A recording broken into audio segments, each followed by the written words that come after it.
ক্রীড়াঙ্গনের সাম্প্রতিক ঘটনাগুলো নিয়ে ডিবিসি নিউজের সাপ্তাহিক আলোচনার আয়োজন খেলার আড্ডায় আপনাদের স্বাগত জানাচ্ছি। আমি Kanak Mahmud.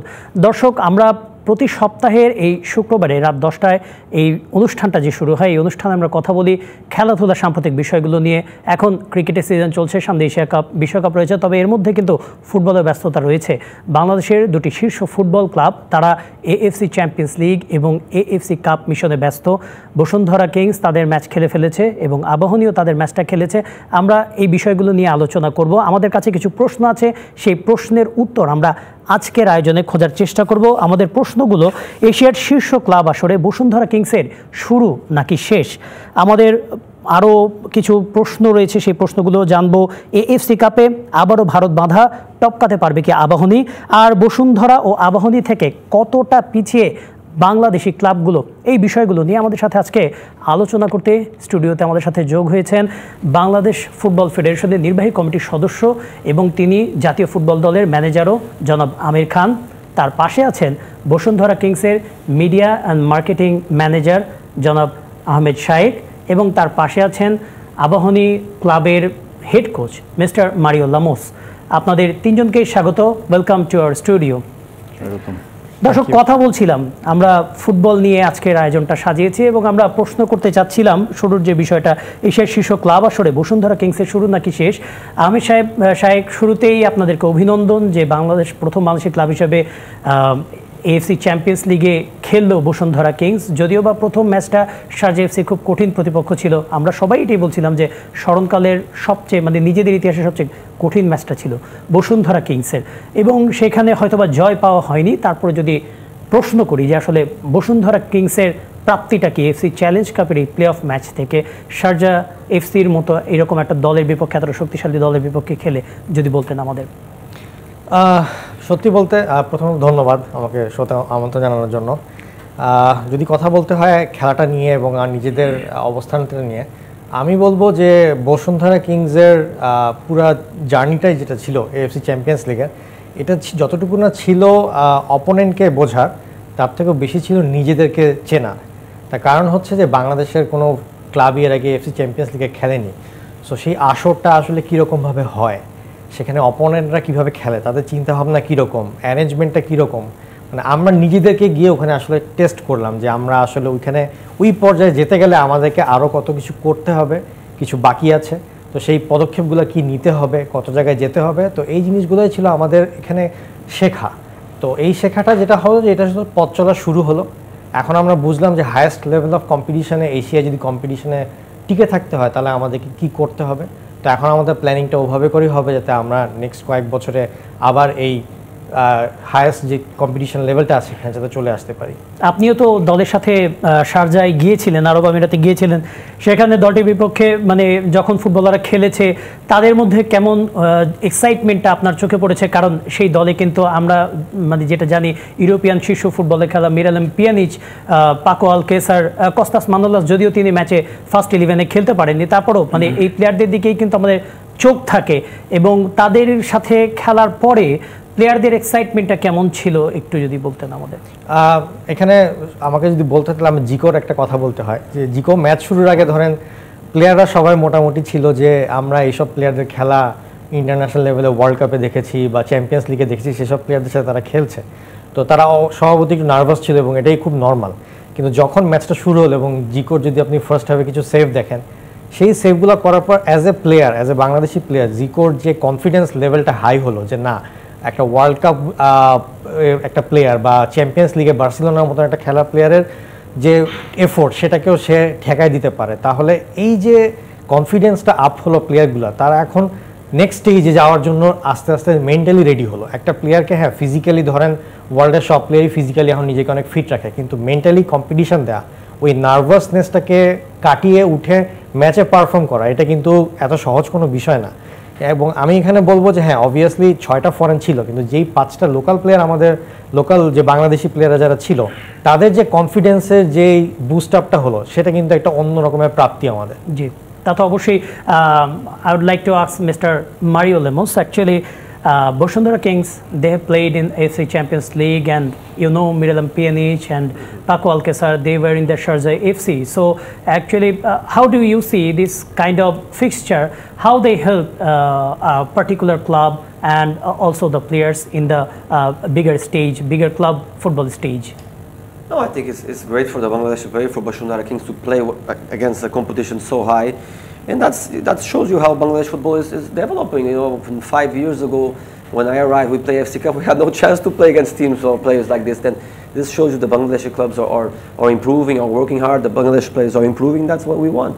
And I'm happy for them, and I think they did very well, they represented well the country. And for the Bangladeshi players, I think that they give that motivation, that dream, oh, I'm playing against Pjanic and we can reach these levels, because the difference, in my opinion, was not that big between Bosundhara Kings and the opposition team.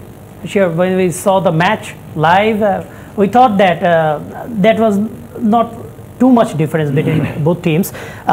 Amir Khaner কাছে জানতে চাচ্ছিলাম, আসলে Mario বলছিল বাংলাদেশের football ডেভেলপমেন্টের কথা।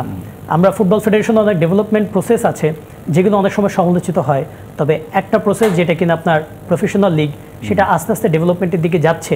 হ্যাঁ, হয়তোবা সব ক্লাব এগিয়ে যেতে পারছে না, তবে কিছু ক্লাব তারা কিন্তু এখন এই ইন্টারন্যাশনাল লেভেলে গিয়েছে, বিশেষ করে বসুন্ধরা কিংস এবং আবাহনী লিমিটেড।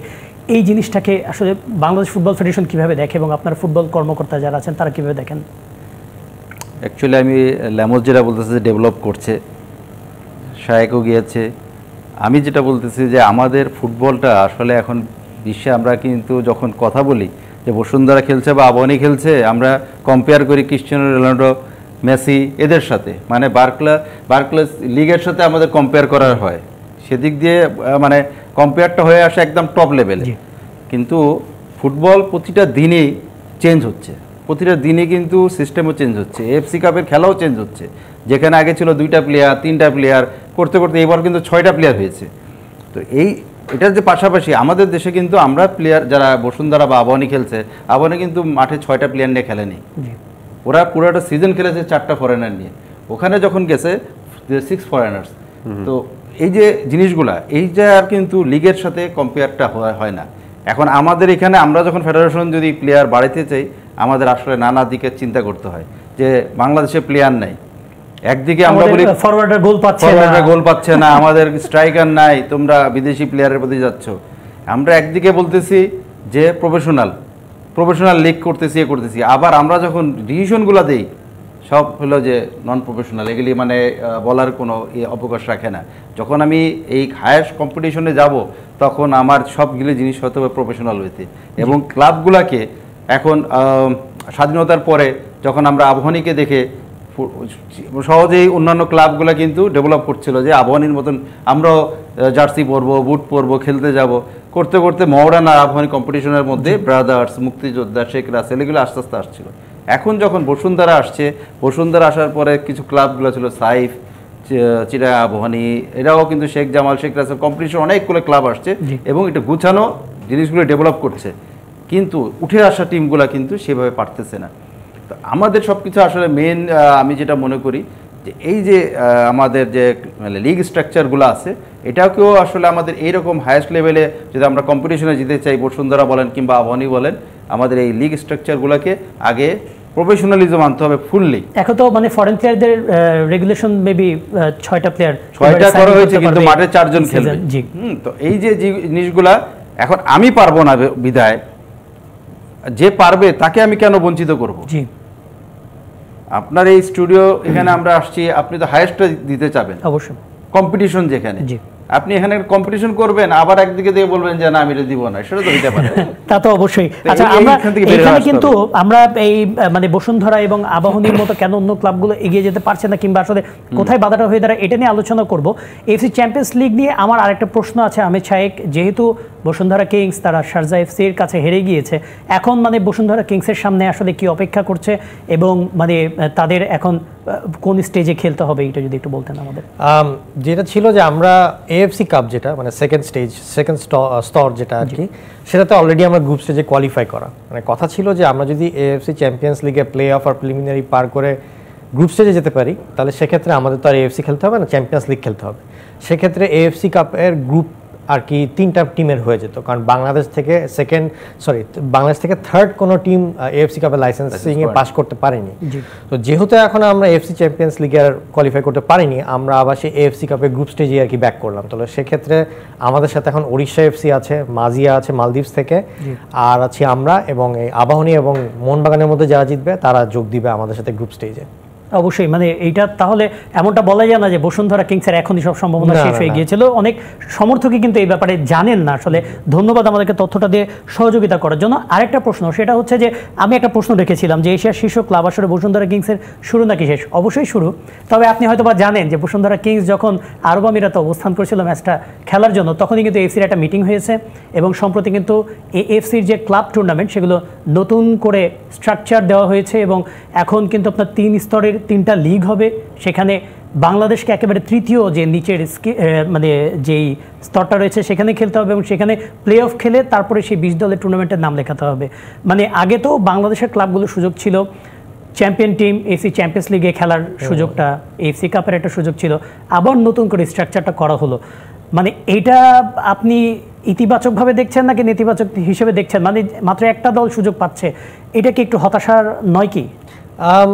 নেতিবাচক অবশ্যই, কারণ আমাদের স্লট কমে গেল। আগে আমরা অ্যাটলিস্ট 2টা টিম খেলতে পারতো, এখন ওইভাবে আমরা মাত্র একটা টিম খেলতে পারবো, সেটাও প্লে অফের স্টেজের থ্রুতে আসতে হবে।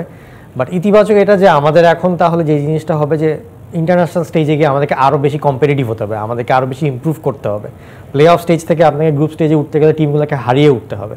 তো সেক্ষেত্রে আমাদেরকে এখন আরও ইমপ্রুভমেন্ট করতে হবে, আরও খেলতে হবে, আরও বেটারভাবে আগায় যেতে হবে। সো এটাতে যেটা হবে যে পুরো ড্রাইভটা হয়তো বাংলাদেশের ফুটবলকে একটা অন্য জায়গায় নিয়ে যাবে। Well, Mario, actually, we were talking about the newly invented 3 structures that has been introduced by AFC recently.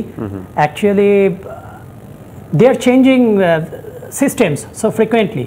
They invented AFC President Cup, they stopped AFC President Cup and get all the team in the AFC Champions League and AFC Cup. After that, they are inventing new 3 categories. Do you think they're changing rules so frequently they will hamper that will hamper the club development or football development? Yeah, I think so. I think so a little bit. You know, I think like we said, if a Bangladeshi club next year needs to go to the playoff, I think it's not fair what the Bangladesh clubs have been doing and performing in the AFC Cup. I think they deserve at least one slot. Then it makes it a little bit harder for us, and I think it's not good for the development of football. You know, if country like Bangladesh is improving, we should be rewarded for that, not go to a third tier. Then I think, I don't know why are the reasons they change it, but sometimes you have to look the positive. Now we have to look harder. They told they have allotted the club according to their nation's ranking. Yes. In that case, maybe actually there must have some system to get more team from the lower ranked countries. Yeah. But the good thing, sometimes the positive thing, what's going to happen is us as clubs, we have to do a better job. We have to get better players. We have to improve. We have to compete. Now, sometimes when things get harder, you have to get to that spot. It won't be so easy now for us. Then we have to improve and we have to work even harder to get there. আচ্ছা, আমির খান, আসলে আমরা কথা বলছিলাম, আপনি brothers ক্লাবের সাথে অনেক সময় ধরে যুক্ত খেলোয়াড় হিসেবে, কর্মকর্তা হিসেবে, সেই দল গড়ার দায়িত্বে আপনি আছেন। মানে আপনারা তো মানে ব্রাদার্স তো একসময় কিন্তু এএফসি টুর্নামেন্টে খেলেছে, এখন হয়তো বা নানা কারণে সেটা সম্ভব হচ্ছে না। তারপরও মানে এত রুল চেঞ্জ করলে বাংলাদেশ থেকে কি অ্যাটলিস্ট আরও একটা ক্লাবকে কি রাখার সুযোগ ছিল কিনা আসলে এএফসি? যেটা মানে যে জিনিসটা করছে, যে স্লটটা করেছে, সেটা আমার মনে হয় যে আমাদের ফেডারেশন থেকে এটাকে নিয়ে ওখানে আবার বলা দরকার। যে কারণ আমরা যে খেলছি, আমার মনে হয় আমাদের খেলার সংখ্যাটা কম। আমার মনে হয় এফসি যে গাইডলাইনটা করে, we need to more matches, you know. So if আমরা যদি খেলাটা বাড়াইতে পারি, তাহলে মনে করি আমাদের লিগের ফরম্যাটে যদি আমরা 2 লিগের জায়গায় যে থার্ড একটা করে যদি খেলার সংখ্যাটা বাড়াতে পারি এবং এটাকে এফসির কাছে অ্যাপ্লাই করি, আমার মনে হয় যে এটা একটা চেঞ্জ হতে পারে। কারণ মানে আমরা যখন 3 স্তরের ফুটবল করছি তখন তো সব অনেকগুলো ক্লাবকে নিয়েই তো করা উচিত। মানে এবং আমাদের যেহেতু দলের সংখ্যা কম, সেই জন্য দলও বাড়ালে আমাদের খেলার সংখ্যাটাও বেড়ে যায়। আমার জানা মতে যে আগে আমরা খেলতাম মনে হয় সব মিলিয়ে ফেডারেশন কাপ সহ 27টার মতন ম্যাচ। জি, 27টার মতন ম্যাচ খেলা একটা ধরলে আমাদের এফসি কাপের লাইসেন্সিংয়ের জন্য হয়। আমার মনে হয় সেই লাইসেন্সিংয়ের যে ব্যাপারটা আছে সেই ব্যাপারটাকে জন্য আমার মনে হয় যদি দরকার হয় টিম বাড়িয়ে হলেও আমাদের একটা স্লট নেওয়া উচিত। আমি প্লে অফ খেলে আমার যেতে হবে সেটা ঠিক হবে না। আমার মনে হয় এটা নিয়ে আমাদেরও যেহেতু মিটিংটা শেষ হয়েছে, মানে শুধুমাত্র থার্ড টায়ারে কেন হবে, মানে সেকেন্ড টায়ারের জন্য আমাদের অ্যাপ্লাই করে আমাদের ওখানে আমাদের ফেডারেশন থেকেও কাজ করা উচিত। অবশ্যই, মানে আমরা কথা বলছিলাম, আমরা বসুন্ধরা কিংসের ব্যাপারে কথা বলছিলাম, আমরা এফসির আরো অনেক রেগুলেশন ব্যাপারে কথা বলছিলাম, একটা বিরতি নিতে হচ্ছে। দর্শক, কথা বলছিলাম ফুটবল নিয়ে, ফিরে এসে আরো কথা হবে, আমাদের সাথেই থাকুন। বিরতির পর আবার ফিরে এলাম খেলার আড্ডায়। দর্শক, কথা বলছিলাম ফুটবল নিয়ে। আমাদের সাথে স্টুডিওতে আছেন বাংলাদেশ ফুটবল ফেডারেশনের নির্বাহী কমিটির সদস্য এবং জাতীয় ফুটবল দলের ম্যানেজার আমির খান। তার সাথে আছেন বসুন্ধরা কিংসের media and marketing manager Ahmed Shayek এবং তার সাথে আছেন আবাহনী ক্লাবের head coach mister Mario Lemos. আমরা কথা বলছিলাম বসুন্ধরা কিংস নিয়ে। আবাহনীর কোচ আছেন। আবাহনী যদি কথা না বলি তাহলে তো আবাহনী সমর্থকরা সেটা মেনে নেবেন না। এটা আবাহনী নিয়ে কথা বলি। Mario, beside Bosundhara Kings, you played AFC Cup playoff against Eagles FC in Sylhet, and congratulations, you won the match and you advanced to the second round of the playoff. Now actually there is a tough opponent. Again you got Mohun Bagan in front of you. You lost to Mohun Bagan in the last tournament. Again there is Mohun Bagan. How much difficult it is to deal with these Indian clubs? They have developed a lot in recent times. No, it's very difficult, but you know we try to do our best and try to prepare. And you know, as a coach, there's no other way. At least myself, not to win, to try to win. Then basically now I'm in the process of watching. You know, they made a lot of changes in the team, seeing their strengths, seeing their weaknesses, where we can do something, where we cannot do, type of player we should play. And there's not a lot of time. It's 3 days. I have 3 days to prepare, and we go through there, try to win. I think there's no extra pressure for us. We'll try. We know it's difficult, but we'll try and do our best and try to represent Bangladesh the best way we can, and then hopefully we can do something. In comparison of last year, Abahoni team, maybe you will admit it, Abahoni team doesn't have that much strength like last season. So many foreign players you took as loan, and within them you have got 2 new Brazilian, Bruno Matos and another is Jonathan. So they are unable to play. Maybe they couldn't play last matches. Don't you think this team is quite difficult to manage against Mohun Bagan? You know, as a coach, my job is to find solutions. The moment if I start thinking it's difficult, then I cannot win matches, then my vision is always, what you give me, I try to do the best what I can. And like in Sylhet, I told the players, we knew the field would be in that condition. Then if we want excuses, we can lose the game and say, oh, the pitch is not good, the field is not good. But that's not my style. Then what I have, with the options I have, the players I have, and this has been really the story of my life. I've won in the AFC Cup. I remember when we qualified to the semi-finals, we went with 2 foreigners. Sunday Shizoba didn't get visa. Wellington was injured. Then it's possible to succeed. Of course, sometimes it's more difficult, but you know, what I can do is try my best, and with the players we have, try to do the best we can, and no excuses. If we win, we win. If we lose, we lose. You have got so many foreign players, new foreign players in your team, but there are some young faces.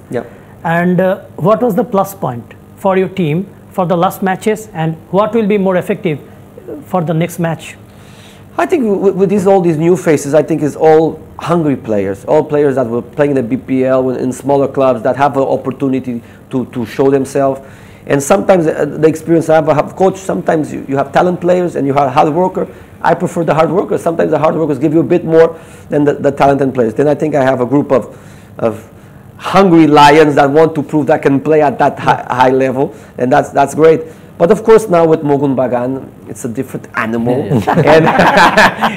and you cannot go there. You have. And you're going to play in the Salt Lake Stadium in their home soil.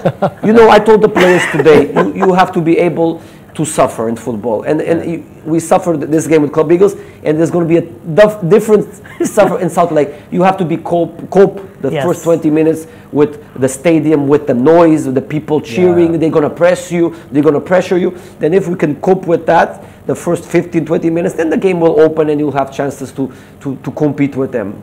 আমির শাহেক, আপনারাও তো মানে ভারতে গিয়েছেন, খেলেছেন, ভারতের যে মানে fan base, Mohun Bagan বলেন, ইস্ট বেঙ্গল বলেন, আর ইভেন কলকাতা মোহামেডান বলেন, যে ক্লাবগুলো আছে, মানে তারা তো বছরের পর বছর ধরে ফুটবল খেলে আসছে, সেখানে তাদের ফ্যান বেস সম্পর্কে ধারণা আছে।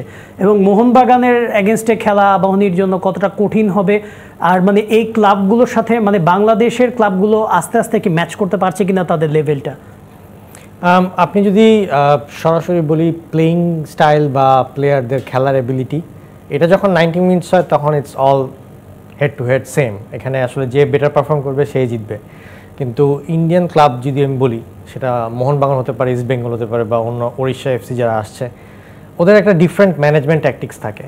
ওরা ধরেন ভিসা দিতে অনেক জটিল অবস্থা ক্রিয়েট করবে, ম্যাচের আগে আপনাকে ট্রেনিং এর ক্ষেত্রে অনেক জটিল, তাদের ক্ষেত্রে মানে আবাহনীর ক্ষেত্রে ভিসাটা আবার প্রবলেম। প্রতিবার দেখবেন এরকম অনেকগুলা ম্যানেজমেন্ট রিলেটেড জটিলতা আসবে, যেটা কিনা প্লেয়ারদেরকে মেন্টালি অনেক বেশি স্ট্রেসের মধ্যে ফেলে। ধরেন একটা প্লেয়ার যে কিনা মেন্টালি রেডি যে আমি কালকে ম্যাচ খেলবো, তার ভিসা হচ্ছে কি হচ্ছে না, সে একটা মানে ম্যানেজমেন্টও একটা অস্থিরতার মধ্যে, প্লেয়ারও একটা অস্থিরতার মধ্যে। তো এইগুলো মেন্টাল যে গেমটা তারা খেলে, এই জিনিসটা আসলে আমাদের জন্য খুব টাফ হয়ে যায়। সো এর জন্য আসলে আমাদের খেলা শুরুর আগে যে ম্যানেজমেন্টের সাইডে যে গেমটা আছে, মেন্টাল যে গেমটা, এটা আমাদেরকে অনেক প্রিপেয়ার হতে হবে। বিশেষ করে প্রেস কনফারেন্স বলেন, ওইখানে স্টেডিয়ামে যাওয়ার পরে যে ওদের যে ব্যবহার, ওরা আমাদের কী সুযোগ সুবিধা দিচ্ছে, এগুলো আসলে আমাদের নিয়মকানুন মেনে আসলে মেনটেন করতে হবে। যেটা আমাদের গত বছরের অভিজ্ঞতা ছিল, যে আমরা আসলে পুরো টুর্নামেন্টটাই কিন্তু খেলেছিলাম মোহনবাগানের মাঠে আর কি। এফসি কাপ আমাদের যেটা হলো যে আমরা প্রথমবার 2020 সালে আসলাম, শুধু একটা হোম ম্যাচ খেললাম, এরপর করোনার কারণে বন্ধ হয়ে গেল। এরপরে কিন্তু আমরা যতবার এফসি কাপ খেলেছি সব কিন্তু বলতে গেলে অ্যাওয়ে ম্যাচই খেলেছি, আমরা কিন্তু হোম ম্যাচ খেলতে পারিনি। আর সেখানে যে আসলে সিস্টেমের সাথে লড়াই করতে হয়, এটা আমরা যারা গিয়েছি কভার করতে কিংবা খেলতে, এটাই দেখেছি সিস্টেমের সাথে লড়াই। ওগুলো একটা দেখা যায় খেলার আগে এত বেশি মেন্টাল স্ট্রেস থাকে যে আপনি খেলাতে যে কনসেন্ট্রেশন দিবে, ওরা চেষ্টা করে ওই কনসেন্ট্রেশনটাকে দূরে সরানো। তো এই জন্য আসলে আমাদের যেটা উচিত অ্যাজ এ বাংলাদেশি ফুটবল যে কমিউনিটিতে, আমাদের উচিত যে এইসব অ্যাওয়ে ম্যাচ খেলতে যাওয়ার আগে আমাদের নিয়ম কানুনগুলো ভালো মতন জানা, যাতে আমাদের সাথে কেউ নিয়ম নিয়ে অনিয়ম করতে না পারে। সো এই জিনিসটা আসলে আমাদের খেয়াল রাখাটা খুব জরুরি। অবশ্যই মানে বাংলাদেশের সমর্থকরা বেশিরভাগ ক্ষেত্রে এই অভিযোগটাই করে যে ভারতে ফুটবলের নিয়ম নিয়ে অনিয়মটা বেশি হয়। আচ্ছা, আমির খান, মোহনবাগানের এগেনস্টে আবাহনী খেলবে এবং মানে মোহনবাগান, ইস্ট বেঙ্গল, আমি ক্লাবগুলোর কথা বলছিলাম, তাদের সাম্প্রতিক সময় বেশ রাইজিং একটা পজিশনে গিয়েছে। আপনি কি মনে করেন যে মানে এটা আইএসএল এর জন্যই হয়েছে, এবং আসলে বাংলাদেশেও যদি এরকম একটা টুর্নামেন্ট থাকতো তাহলে আমরা হয়তো বা আরও ভালোভাবে তাদেরকে ফাইট দিতে পারতাম, আরও স্ট্রংলি তাদের মানে অপোজ করতে পারতাম, তাদের সাথে ফাইট দিতে পারতাম? আপনার খেলার কিন্তু মাঠে যখন আমরা খেলি তখন কিন্তু আমি ডিফারেন্সটা দেখি না। আমরা পিছিয়ে যাই, আমাদের মেন্টালিটিতে আমরা পিছিয়ে যাই। আমরা আগে খেলার আগে যেই আমরা হেরে যাই, সেই জায়গা থেকে আমাদের বেরিয়ে আসতে হবে। সেই বেরিয়ে আসাটা যদি আমাদের মানে খেলার আগে থাকে তাহলে আমি মনে করি যে আসলে ইস্ট বেঙ্গল বা মোহনবাগান আমাদের থেকে বেশি এগিয়ে যেতে পারেনি। আচ্ছা, মানে সেক্ষেত্রে মানে আবাহনী এবং বসুন্ধরা কিংসের জন্য কোনো মানে বিশেষ করে আবাহনীর জন্য কোনো পরামর্শ থাকবে কিনা? পরামর্শ যেটা শাহেক বললো, যে আসলে যে এই যে ম্যানেজমেন্টের যে পলিসিগুলো ওরা করে, এগুলাকে যদি আমরা আগে থেকে ঠিকঠাক করে নিয়ে যেতে পারি, ভিসা বলেন, যেমন দেখেন 16-17 তারিখে খেলা, 22 তারিখে আরেকটা খেলা, তার আগে এই কয়টা দিন মাত্র, একটু কঠিন না? তারা কিন্তু মানে এইগুলোকে অনেকেই করে, যে আমরা কিন্তু যেরকম আতিথেয়তা করি তারা কিন্তু করে না। তারা এইদিকে এইগুলোকে মেন্টাল টর্চার করে মানে আমাদেরকে এমন স্ট্রেসে ফেলে যে প্লেয়াররা সে জানে না যে আমি আজকে যাই ওখানে খেলতে পারবো। এগুলোর থেকে আমরা কাজ করে যদি আমরা আগাইতে পারি, আমার মনে হয় যে আবাহনী বা বসুন্ধরা ওখানে যে যখন খেলবে তখন এত সমস্যা হবে না। Well, Mario, actually they are talking about all the pressures from out of the field and some systematic some kind of negligency, and also a huge pressure from opponent fans. Do you think Abahondi can surpass this kind of pressure from out of the field and they can beat Mohanbagan? I hope so. I think the only way to fulfill that is to be prepared. And I think when the players are prepared and they feel confident and they believe that what they're going to do, maybe they can do the job. Of course, I tell you, it's totally different. If I tell you is playing in Salt Lake is same to play in Mohakhali, it's not the same. It's completely different. The noise, and the truth is in our local competition, we don't have many fans. Only big games with Mohammedan we play and Bashundar. But the games are empty. And it's different to play with 100 people and like 25 or 30,000 people, then it's a big difference. Okay, we hope so. Abahani can surpass this, I hope so too. obstacle. So we are taking break again. Actually, আমরা কথা বলছিলাম আমরা আবাহনী নিয়ে, Bashundhara Kings নিয়ে। আমরা শেষের দিকে চলে এসেছি। আমরা আরেকটা বিরতি নিচ্ছি, আমাদের সাথেই থাকুন। বিরতির পর আবারও ফিরে এলাম খেলার আড্ডায়। কথা বলছিলাম ফুটবল নিয়ে। আমাদের সাথে স্টুডিওতে আছেন আমির খান, আহমেদ শায়েক এবং মিস্টার মারিও লেমোস। আমরা কথা বলছিলাম বসুন্ধরা কিংস এবং আবাহনীর যে এএফসি টুর্নামেন্টগুলো সেগুলো নিয়ে। তবে একটা জিনিস মানতেই হবে যে আবাহনী, বসুন্ধরা কিংস এই দুই দল মানে যেই উদাহরণটা রেখেছে বাংলাদেশের ফুটবলে, যেভাবে তারা এগিয়ে যাচ্ছে, এটা সত্যিই স্মরণীয়। কিন্তু এখানে একটা কথা যে এই মানে এই যে অনুসরণীয় এই জিনিসটা কয়টা ক্লাব অনুসরণ করে কিংবা করতে পারে, আমির খান যদি বলতেন। দেখেন, এসিএলে যখন বসুন্ধরা সুযোগ পায়, তারপরে এসিএল যদি বসুন্ধরা, আনফর্চুনেটলি আমরা আউট হয়ে গেছি, যদি আমরা যেতে পারতাম, যে পরের স্লটটা ছিল সেই চ্যাম্পিয়ন্স যে খেলার জন্য, সেখানে যে লাইসেন্সটা দরকার ছিল সেটা কিন্তু পরবর্তী কোনো দলই করেনি। আমাদের অবস্থানটা অন্যান্য দলের এখানেই বোঝা যায় যে আমরা যে খেলতে যাব এফসি কাপে বা এফসি একটা কম্পিটিশনে যাব দেশের বাইরে, সেটার মেন্টালিটিই নেই আমাদের এখানে। তো এগুলা থেকে এই জন্য বললাম যে প্রথমেও বলেছি, এখনও বলছি যে প্রফেশনালিজমটা আমাদেরকে একদম প্রত্যেকটা ক্লাবের থেকে আসতে হবে এবং ফেডারেশনও থাকতে হবে। তাহলে হবে কি, আমাদের এই খেলাধুলা যেরকম এগিয়ে নিচ্ছে আবাহনী, বসুন্ধরা, সেরকম অন্যান্য ক্লাবও যদি আগে, সাথে সাথে আমাদের প্লেয়াররাও কিন্তু এই ডেমোরাইজড হয়ে যায় যে খেলার আগে, সেটা থেকে বেরিয়ে আসবে। তবে এইটাও কিন্তু ঠিক যে আপনি এফসি লাইসেন্সের কথা বলছেন। এফসি লাইসেন্সের ক্ষেত্রে আমরা অনেক সময় অবাক হয়ে যাই। এফসি লাইসেন্সের কিছু ক্রাইটেরিয়া রয়েছে। আপনার ক্লাব মানে যেটা ক্লাব অফিস বলেন কিংবা আপনার প্র্যাকটিস ফিট বলেন, আমরা বিগত সময় দেখেছি অনেক ক্লাবে এএফসি লাইসেন্স পেয়েছে, কিন্তু আমরা যতটুকু জানতাম তাদের ক্লাব প্যাভিলিয়ন ছিল না, তাদের ক্লাব অফিস ছিল না, তাদের প্র্যাকটিসের মাঠ ছিল না। তারপরেও তারা অনেক মানে যেভাবেই হোক পেয়ে গিয়েছে। অভিযোগ ছিল যে সেগুলো তো আসলে করা হয়েছিল বিধায় এই যে মানে সেই পেপার ওয়ার্কসের মাধ্যমে করা হয়েছে, কিন্তু বাস্তবে আমাদের অনেক কিছু নেই। এখন মনে করেন যে এফসির যে গাইডলাইন আছে, সেখানে 4টা স্তরে জুনিয়র টিম থাকতে হবে, সেটা কিন্তু এখন বসুন্ধরারও নাই, আবাহনীরও নেই। হ্যাঁ, সেটা তো অবশ্যই। অনেক ক্রাইটেরিয়াগুলো আছে যেগুলি ক্রাইটেরিয়া আমরা এখনো ফুলফিলে যেতে পারিনি। তারপরও যেহেতু আমরা চ্যাম্পিয়ন, আমাদের 2টা দল চ্যাম্পিয়ন হয়ে ওইখানে কোয়ালিফাই করেছিল, এখন মানে যেই ক্লাবগুলা আমাদের যারা আছে, তারা যদি কমপ্লিটলি, যদি আমরা প্রফেশনাল লিগ খেলছি, সেখানে যদি এই লাইসেন্সগুলোকে তৈরি করতেও যায় যে আমাদের একটা প্যাভিলিয়ন লাগবে, মাঠ লাগবে, স্টেডিয়াম লাগবে। দেখেন আবাহনী যে মাঠে খেলা হয়েছে, আবাহনীর মাঠে সিলেটে, সেটা অনুপযোগী। সেখানে মানে ফুটবল অল্প বৃষ্টিতে একেবারে অবস্থা হয়ে গেছে। কিন্তু এইটার যে একটা মাঠ দরকার, একটা নিজস্ব মাঠ দরকার, মানুষজন এটা এখনো জানে না। এখনো বলে যে আবাহনী কেন মাঠ দিব, এটা দিবে ফেডারেশন, নাহলে সরকার দিবে, কিন্তু প্রতিটা ক্লাবের কিন্তু এখন পার্সোনাল একটা মাঠ থাকতে হবে, নিজস্ব স্টেডিয়াম থাকতে হবে। এই লাইসেন্সের মধ্যে এগুলো বলা আছে, এগুলো উল্লেখ করা। আর আমরা কোথায় খেলতেছি, আমরা কালকে খেলতেছি মুন্সিগঞ্জ, কালকে যাচ্ছি গোপালগঞ্জ, এইভাবে করে করে আগানো হচ্ছে। কেন? মানে চালিয়ে নেওয়ার জন্য চলছে প্রফেশনাল লিগ। আচ্ছা, মানে আমরা কিন্তু পেশাদারিত্বের কথা বলছি। আমের সাহেব, আপনি খেয়াল করবেন কিনা, আমরা বসুন্ধরা কিংস এবং আবাহনী নিয়ে কথা বলছিলাম। খুবই মজার একটা ব্যাপার, এই দুই দলে বাংলাদেশের প্রথমবারের মতো এত লম্বা সময় ধরে কোনো কোচকে রাখা হয়েছে। মানে একদিক দিয়ে মিস্টার অস্কার ব্রুজন, তিনিও দলের সাথে আছেন একটা লম্বা সময় ধরে। Mister Mario Lemos, we can see him since few years he is staying with the team. Actually, this is new concept in Bangladesh. Actually, sometime coach they don't last as long like you. তো মানে এই জিনিসটা কিছু কিছু ধারণা তো পরিবর্তন করছে বসুন্ধরা কিংস এবং আবাহনী। সেটা আসলে অন্য ক্লাবগুলো কতটুকু নিতে পারছে এবং এখানে আসলে বাধাটা কোথায়?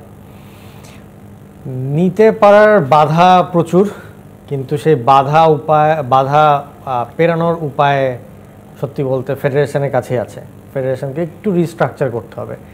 রিস্ট্রাকচার ব্যাপারটা হচ্ছে যে ধরেন যে আপনি যে কোনো লিগই ধরেন, সেটা ইংলিশ প্রিমিয়ার লিগ ধরেন বা জার্মানির লিগ ধরেন, সব টিমের কাছে কিন্তু ফাইন্যান্সিয়াল পাওয়ার থাকে না। কারো কাছে থাকে যে বেটার প্লেয়ার থাকে, তারা প্লেয়ার বিক্রি করে, তারা ফাইন্যান্সিয়ালি সলভেন্ট হয় এবং তারা তারপরে হচ্ছে কম্পিটিশানে আসে। এবং এই যে স্ট্রাকচারটা করে দেওয়া, যে অ্যাট দ্য সেম টাইম আপনি খেলছেন, খেলার কারণে আপনি যেই স্পন্সরশিপ মানি বা টিভি রাইটসের মানিগুলো পাচ্ছেন, যে টাকাটা আসছে, সেটা ক্লাবগুলোর কাছে যাবে এবং ক্লাবগুলো সেইটার উপরে বেস করে টিম তৈরি করবে, প্লেয়ার তৈরি করবে। তারপরে তারা প্লেয়ারটাকে বিক্রি করবে, আরও টাকা কামাবে। এবং ছোটো টিমগুলো প্লেয়ার এই টাকা হয়তো কম পাবে টিভি রাইটস থেকে বা স্পন্সর থেকে, কিন্তু তারা প্লেয়ারটাকে তৈরি করে সেটাকে 100 মিলিয়নে বিক্রি করে বড় টিমের সাথে কম্পিটিশনে যাবে। কিন্তু এই যে পুরো স্ট্রাকচারটা, এই স্ট্রাকচারটা তো ক্লাব তৈরি করতে পারবে না, এটাকে করতে হবে ফেডারেশনকে।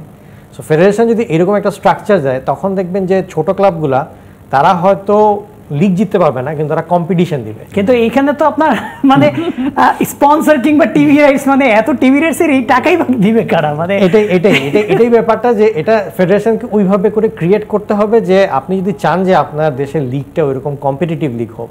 কারণ আপনি যদি দেখেন যে অনেক দেশই আছে তারা কিন্তু ইন্টারন্যাশনালি বেটার না, কিন্তু তাদের লিগ কিন্তু অনেক ভালো। ইংল্যান্ড কিন্তু ওয়ার্ল্ড কাপ জিতছে একবার, কিন্তু তাদের লিগ দেখার জন্য মানুষজন বসে থাকে, তার কারণ হচ্ছে তাদের লিগটাকে তারা কম্পিটিটিভ করছে ওয়ার্ল্ডের যে কোনো লিগের থেকে, এবং এটার ওয়েটা একটাই ছিল। এবং তাদের টিভি লিগ মানে টিভি রাইটসটাও সবচেয়ে বেশি। হ্যাঁ, এবং তাদের যে সিস্টেমটা, যে টিভি রাইটসে আপনার 50% সবাই সমানভাবে পাবে, তো সেইটাতে একটা নিচু স্তরের ক্লাব সে কিনা প্রিমিয়ার লিগে এসে ওই যে ম্যানচেস্টার ইউনাইটেডের সাথে কম্পিটিশন দিবে, অ্যাটলিস্ট কিছু টাকা তার হাতে আছে যে সে কিছু প্লেয়ার কিনতে পারবে, আর বাকিটা সে তার নিজস্ব প্লেয়ার বিক্রি করে বাকিটা করছে। তো একটা সিস্টেমের মধ্যে আসতে হবে। এখন আমাদের দেশে যেটা হচ্ছে যে ডোনেশন ভিত্তিক হয়, ডোনেশন দিয়ে কখনো ফুটবল ক্লাব চলে না। ফুটবল ক্লাবের একটা প্রপার সিস্টেম থাকতে হবে। তো যেদিনকে আপনি আমাদের আসলে চিন্তাধারাটা সে এখনো 70-80 সালের দিকে, কিন্তু আমরা এখন যখন কম্পেয়ার করি বাংলাদেশকে, কম্পেয়ার করি আবার ইংলিশ প্রিমিয়ার লিগের সাথে, অবশ্যই। সো দুইটার সাথে আপনি সামঞ্জস্য কখনোই পাবেন না। অবশ্যই। Mister Mario, actually we are talking about the difference between Bashundhara, Abahani and other clubs. Do you have any advice to the other clubs and Football Federation as well to just shorten this gap between these clubs? Oh, well, it's a tough question.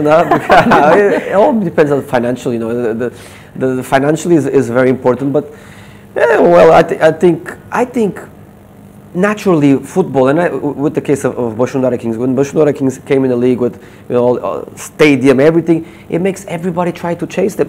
Naturally, the clubs have to. You know, if you don't try to get better, then it's just not worth it. And I think naturally clubs will try to get better. The facilities, I know here, the facilities, infrastructure, salaries, quality of the players, and everybody has to. You know, and if not, the clubs, you know, the margin will be too big. তো ও যেটা বললো, আমির খান আপনিও তো একটা ক্লাবের সাথে যুক্ত, মানে প্রশ্ন আসলে তো অনেক প্রশ্নই আসে। আপনি ব্রাদার্স ক্লাবের সাথে আছেন, একজন ক্লাব কর্মকর্তা হিসেবে আসলে কিরকম ডিফিকাল্টিস ফেস করেন যখন আপনাকে টিম করতে হয়? সামনেও তো আপনারা প্রিমিয়ার লিগ খেলার চেষ্টা করছেন এবং টিম করছেন। আমরা যেটা ফেস করি হলো যে আমাদের যেই ধ্যান ধারণা, কারণ আমরা মহল্লা ভিত্তিক ক্লাব, যখন মহল্লার আগের যারা অতীতের যারা আমাদের লিজেন্ড প্লেয়াররা আছে তাদের থেকে যখন অন্যান্যরা যখন শুনে কথাবার্তা যে কেন এত টাকা দিয়ে প্লেয়ার নিবে, আমি প্লেয়ার তৈরি করব, তৈরি করে খেলাবো, টাকা হইলে হয়ে যাবে, হ্যাঁ, ওরা আগে 1 কোটি টাকা হলে একটা চ্যাম্পিয়ন ফাইট টিম মানে করা যেত, এখন 5-7 কোটি টাকা দিয়েও রেলিগেশন সেভ করা যায় না। আর এগুলি বুঝতে চায় না যে এখন বলে যে কেন এত কোচ লাগবে, কোচ আছে আবার অ্যাসিস্ট্যান্ট কোচ কেন, আবার গোলকিপার কোচ কেন। তো এগুলি বুঝাইতে আমাদের এই লিজেন্ডদেরকে আমাদের খুব কষ্ট করতে হয়, প্লাস ওই যে আরও যারা আছে তাদেরকে বুঝাতে গেলে মনে হয় যে এরাই সব কিছু করে ফেলছে, কি ফুটবল হয় এখন, তারা বলে যে কি ফুটবল, এই ফুটবলে এত আবার দাম। তো ওনাদের মুখেই কথা হয়, তো ওনাদের বোঝা উচিত যে এখন আসলে ফুটবলটা চেঞ্জ হয়েছে, এটাকে তারা বুঝতে চায় না। তো সেই জন্য আমি বারবার বলতেছি কয়দিন ধরেই যে এই ক্লাবের কিছু লোকজনদের জন্য এই ফেডারেশনের মাধ্যমে কিছু ওয়ার্কশপ করা দরকার, যে ওয়ার্কশপটা লোকজনকে বুঝালে তারা কিন্তু বুঝবে এবং বিভিন্ন জায়গায় যখন এটা জানাবে সবাইকে, তখন এদের মাথা থেকে যাবে জিনিসগুলো। অবশ্যই আমরাও তাই আশা করি যে যেহেতু বসুন্ধরা কিংস আবাহনী ফুটবলকে উন্নত করছে, আশা করি ফুটবল ফেডারেশনও একই সাথে আরও অন্যান্য যে ক্লাবগুলো রয়েছে তাদেরকেও একটা উন্নয়নের ধারায় নিয়ে আসতে পারবে। সেক্ষেত্রে অবশ্যই ফুটবল ফেডারেশনকে এগিয়ে আসতে হবে। আমরা আশা করি ফুটবল ফেডারেশন এই ব্যাপারে কাজ করবে, এই প্রত্যাশায় শেষ করছি আজকের আয়োজন।